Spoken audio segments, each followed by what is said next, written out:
In 2015, Bonang was one of the speakers in Nedbank's Talks for Success. Talks for Success is a series of inspirational talks hosted by Nedbank aimed at inspiring the youth while giving them the opportunity to learn firsthand from local celebrities. Why would such an old video come up now, you may ask? Well, the video resurfaced and landed Bonang on the trends list once again because of a series of tweets posted by Nandi Madida on Friday. One of those tweets read, "The ages 18 to 25 years are so critical. If you waste that time by being a rebel, wasting your parents' money, being cool, hanging around the wrong circles, etc., you waste so much time, and before you know it, you're 30 with nothing to show for your life." There was a huge debate on Twitter about what that tweet actually meant. Some were offended by the tweet, saying it put undue pressure on those who are 30 years and older and have nothing to show for their lives despite having worked hard. Other people argued that she was specifically speaking to young people who have access to resources but chose to use them wastefully, ultimately saying this outrage was misplaced because the tweets were not directed at those who are doing their best.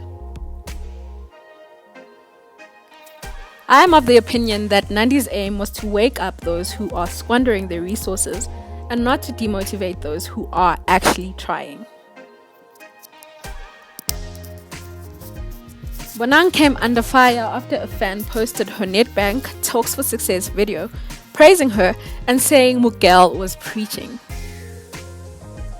In the video, Queen Bee can be heard saying, "If you're 18 or 19 and don't know what you would like to achieve by the time you're 24, it's too late." She went on to say that planning minimizes the effect of life happening to you. In the remainder of the clip, she warned young people against the dangers of not planning and merely going with the flow. People started attacking the video, saying she was also putting undue pressure on people to have their lives put together at an early stage.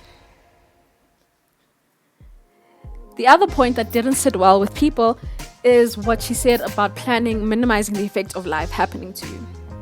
People argued that life happens to everyone, regardless of whether you have planned or not. One tweet quite rightly pointed out that Bonang dropped out of varsity in order to reroute her path. This seriously brought the idea of having a solid life plan at 18 to question. People further spoke out against the clip, saying Bonang should provide encouragement without resorting to pressuring people by putting unnecessary timelines to their success. Others didn't see anything wrong with what Queen Bee said, arguing that she was encouraging young people to have a 5-year plan and a vision in place for their lives, both of which are critical factors to success in any person's life. There are also a few people who didn't understand the whole outrage against Nandi and Bonang at all, saying people should move on and not engage any piece of advice or information that does not resonate with them. How do you feel about this matter? Do you agree that the likes of Bonang and Nandi are merely guiding young people and giving them critical advice for success? Or are you of the opinion that they should rather not advise people, especially when the advice can be misconstrued as placing undue pressure on them? Leave your comments down below and let's engage each other further with this discussion.